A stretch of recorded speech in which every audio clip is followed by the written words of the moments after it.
श्री गुरुवे नमः। चैतन्यं शाश्वतं शान्तं व्योमातीतं निरञ्जनं नादबिन्दुकलातीतं तस्मै श्रीगुरुवे नमः। ॐ शान्तिः शान्तिः शान्तिः। प्रणाम भवन।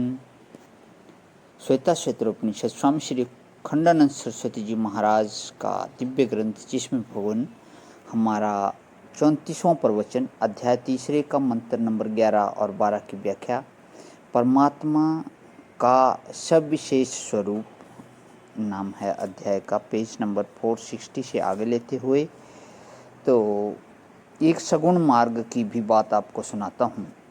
किसी ने कहा कि मिश्री जान लेने से तो मिश्री का स्वाद नहीं आएगा, पर प्रश्न यह है कि मिश्री जानी कैसे जाती है?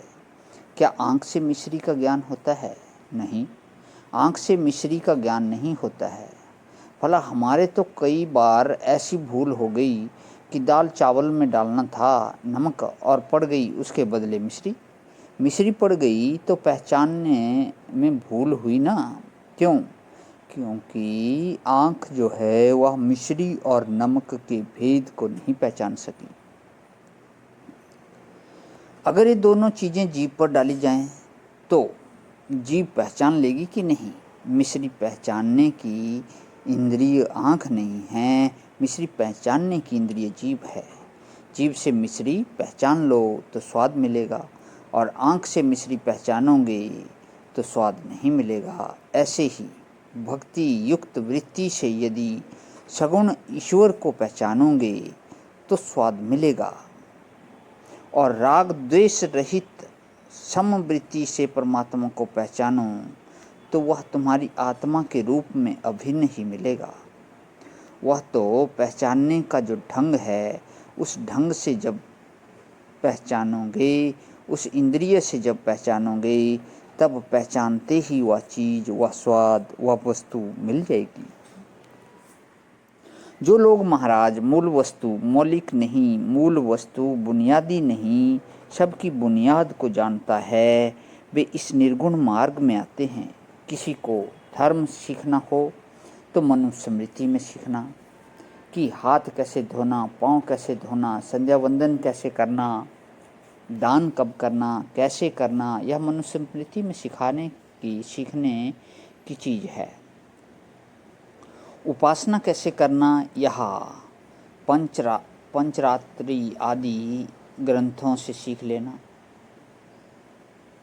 योगाभ्यास कैसे करना, यह योग दर्शन से सीख लेना। लेकिन परमात्मा का स्वरूप क्या है, यह सीखने के लिए यह उपनिषद विद्या ब्रह्म विद्या है। ब्रह्म विद्या समाधि सीखने के लिए नहीं है, उसकी विद्या दूसरी है।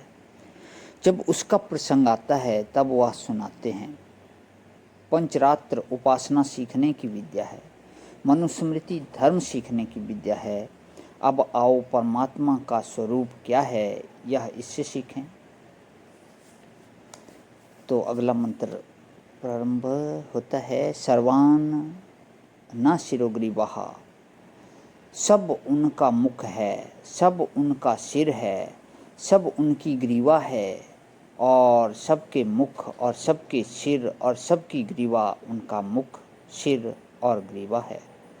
दोनों में कुछ फर्क मालूम पड़ता है कि नहीं?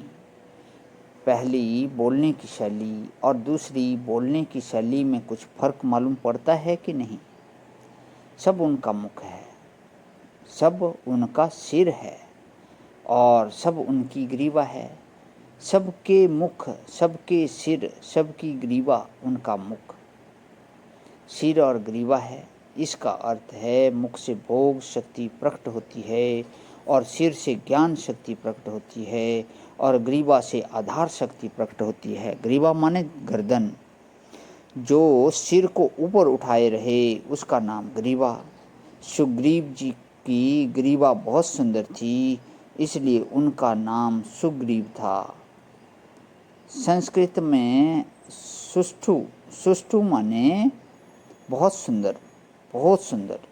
इस संसार में जितना सुख है, माने जहाँ जहाँ जो जो कुछ खा रहा है और जो कुछ सोच रहा है वह सिर हुआ, और जो कुछ धारण कर रहा है वह ग्रीवा हुई।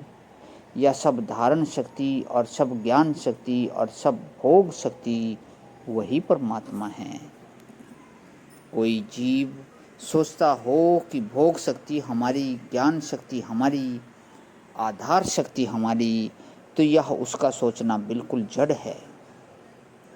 शक्ति पर से अपनी अहंता और अपनी ममता हटा लो, परमात्मा पर छोड़ दो। सब जगह वही है, सबके दिमाग में वही बुद्धि बनकर बैठा है, सबकी इंद्रियों में वही विषयों के ज्ञान के रूप में बैठा है, और सबके शरीर में वही शक्ति के रूप में बैठा है। भोग माने ज्ञान ही होता है। भोग माने जीभ से स्वाद को जानना, नाक से गंध को जानना, त्वचा से स्पर्श को जानना, नेत्र से रूप को जानना, कान से शब्द को जानना। ज्ञान ही भोग है। भोग और ज्ञान दोनों दो चीज़ नहीं हैं। बाहर की चीज़ों को जानने के लिए इंद्रियों की जरूरत पड़ती है, और वस्तु को जानने के लिए इंद्रियों की जरूरत नहीं पड़ती है। और इंद्रियों को और भोग को धारण करने के लिए आधार शक्ति की जरूरत पड़ती है। प्रणाम भगवान। आज यहीं विराम। ओम शांति शांति शांति।